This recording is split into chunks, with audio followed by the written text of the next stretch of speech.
اعوذ باللہ من الشیطان الرجیم، بسم اللہ الرحمن الرحیم۔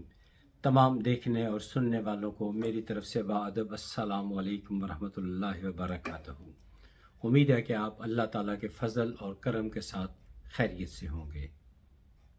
میں کوشش کرتا ہوں کہ پیارے پیارے واقعات لے کر آپ کی خدمت میں پیش ہوں اور آپ خود بھی سنیں اور دوسروں کو بھی سنائیں، خاص طور پر اپنے پیارے پیارے چھوٹے بچوں کو، تاکہ ان کو دین اسلام سے آگاہی حاصل ہو اور وہ جو فضول کارٹون موبائل آنکھوں سے لگائے ہوئے سمجھ بھی انہیں کچھ نہیں آتی، لیکن وہ دیکھ رہے ہوتے ہیں، اپنی نظریں بھی خراب کرتے ہیں، تو ان کو یہ واقعات سنائے جائیں۔ اب آج جو میں واقعہ سناتا ہوں ذرا دل کو چھو لینے والا ہے۔ ہرات میں یہ دین اسلام سے کچھ 2-2.5 سال بعد کا واقعہ ہے،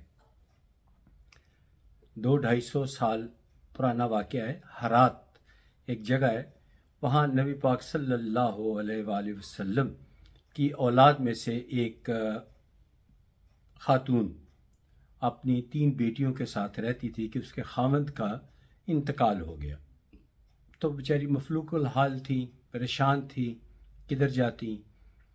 تو کسی نے بتایا کہ تم سمرقند چلے جاؤ، وہاں پر 2 بڑے سخی انسان رہتے ہیں۔ وہ بیچاری جیسے تیسے اپنی 3 بچیوں کے ساتھ سمرقند پہنچی اور لوگوں سے پوچھا کہ یہاں پر سخی کون لوگ ہیں؟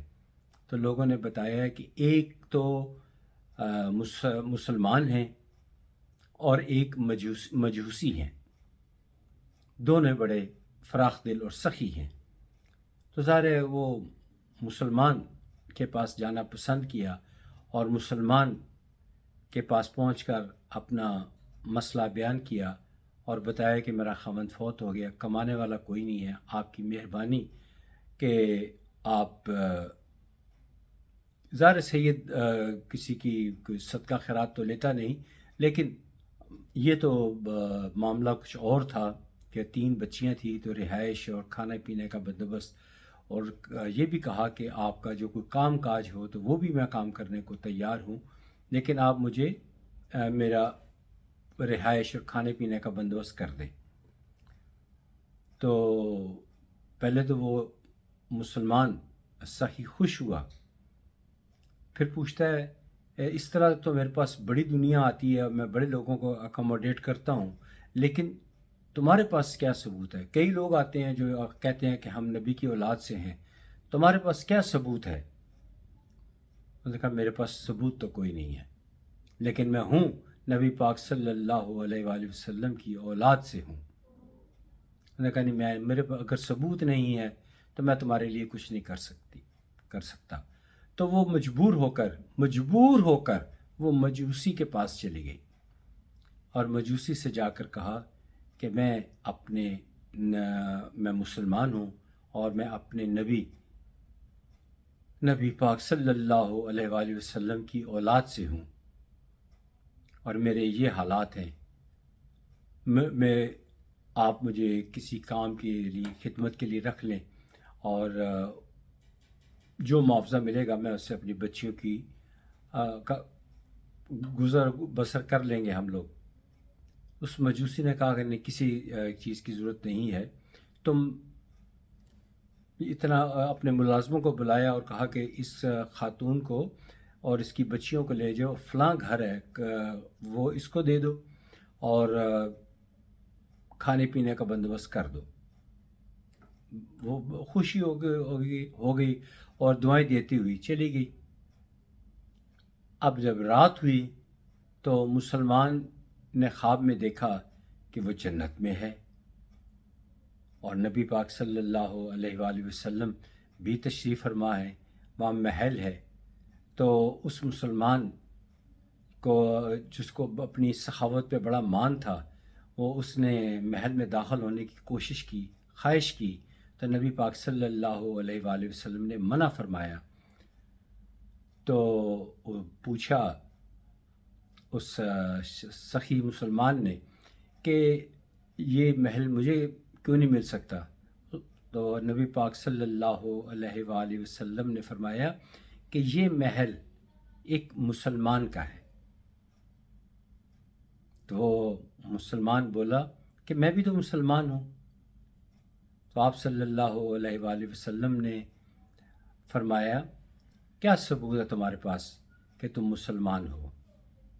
اب وہ ایک مسلمان شخص بات کو سمجھ گیا، بات کی تہہ تک پہنچ گیا کہ میں نے ایک مسلمان ضرورت مند عورت جو سید زادی تھی اس سے ثبوت مانگا تھا، تو آج میرے ساتھ یہ سلوک ہو رہا ہے۔ وہ پریشانی کے عالم میں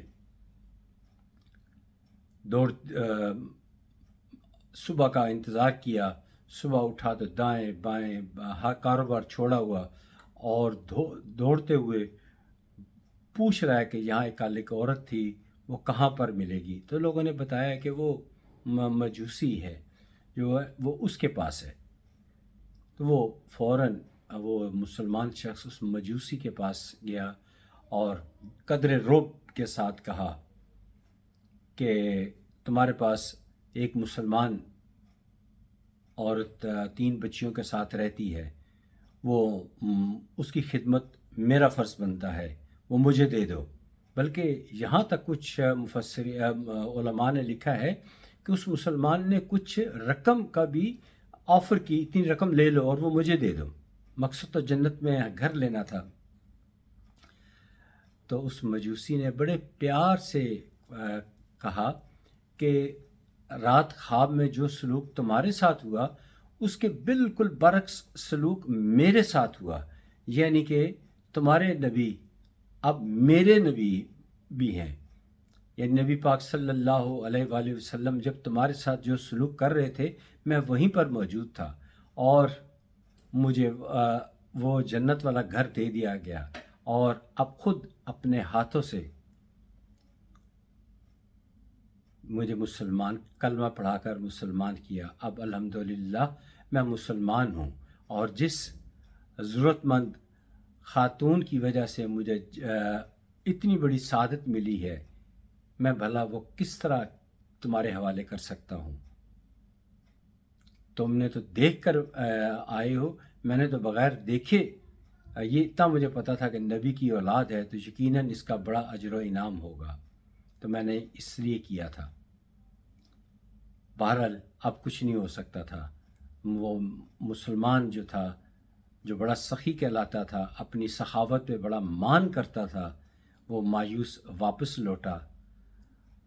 تو یاد رکھیے کبھی کسی سید زاد کبھی ویسے کسی کا بھی دل نہیں دکھانا چاہیے، یہ حقوق العباد میں آتا ہے، لیکن کسی سید زادے کے ساتھ زیادتی نہ کریں، ان کے ساتھ اونچا بھی نہ بولے۔ میں اللہ کو گواہ ڈال کر پہلی دفعہ یہ بات کہہ رہا ہوں، خدا کی قسم جس کے قبضے میں میری جان ہے، مجھے آ کر یہ صرف کوئی یہ کہہ دے کہ میں سید زادہ ہوں، یقین کریں میں بہت احترام کرتا ہوں۔ چہرے کے سید زادے ان کی شکلیں تھوڑی مختلف ہوتی ہیں، پیارے شکل، آنکھ پیاری، ان کا انداز میٹھا۔